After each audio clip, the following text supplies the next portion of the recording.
When I made some introductory remarks to you about ancient Egypt, I told you that there was a very brief period of cultural change. I told you that Egyptian culture remains very stable for the most part, but for a brief period, in fact only a generation, there's a short period of cultural change.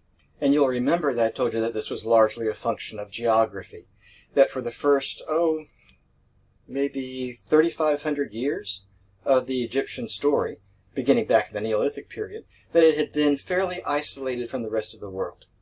Again, not completely isolated, but largely isolated from the rest of the world. And again, that's largely a function of geography.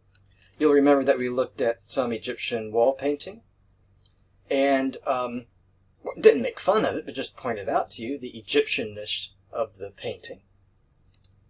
We looked at some sculpture. Here we have this Emperor Khafre, Pharaoh Khafre from the Old Kingdom. You might remember he's the one whose face appears on the Sphinx. That puts him in the Old Kingdom because he has the power to order such a large project to go on. Well, anyway, we didn't make a big deal about the technical issues here, but just notice the basic posture here. Eyes straight ahead, head locked back, shoulders squared, back straight, hands at the side, feet flat on the ground. We looked at a later sculpture with the same body posture. Eyes straight ahead, head locked back, shoulders squared, back straight, hands on the side, hands at the sides, feet flat on the ground. We looked at this magnificent temple of Ramses II, and didn't make fun of it at all. It's quite an accomplishment. But just pointing out the basic posture is the same. Eyes straight ahead, head locked back, shoulders squared, back straight, hands to the side, feet flat on the ground.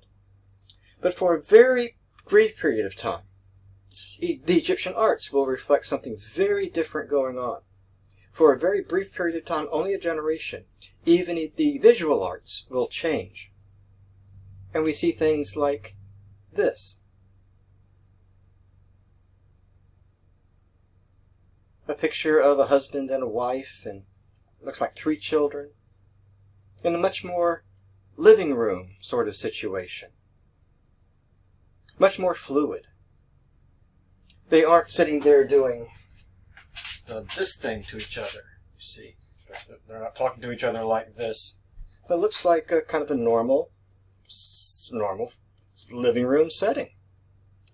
Or this example of Egyptian painting that we've given the name to it, Walk in the Garden. Again, it's a much more lifelike, realistic scene than that painting we saw of the god and the pharaoh meeting each other and doing this thing to each other. It's much more fluid, more rounded, more lifelike, more in touch with the way that people actually move around and act when they are with each other.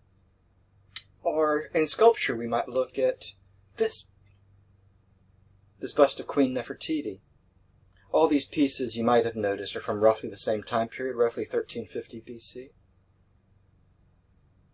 For a very brief period of time, things change. You don't need to know lots of fancy words about sculpture to know that this is different from what we looked at earlier. Okay? It's just different. It's not the eyes straight ahead, head locked back, shoulders squared back. It's not that kind of thing. It's just different. And this brief period of time, something happens, something else happens besides the visual arts changing during this brief period of time. And it certainly affects the life of this woman, Queen Nefertiti, because it more directly is involved with the life of her husband, who is the husband in the picture that we see here of the wall carving of this kind of ordinary living room scene. A husband, a wife, and in fact Nefertiti is that wife. Nefertiti's husband is Amenhotep, and I want to tell you his story.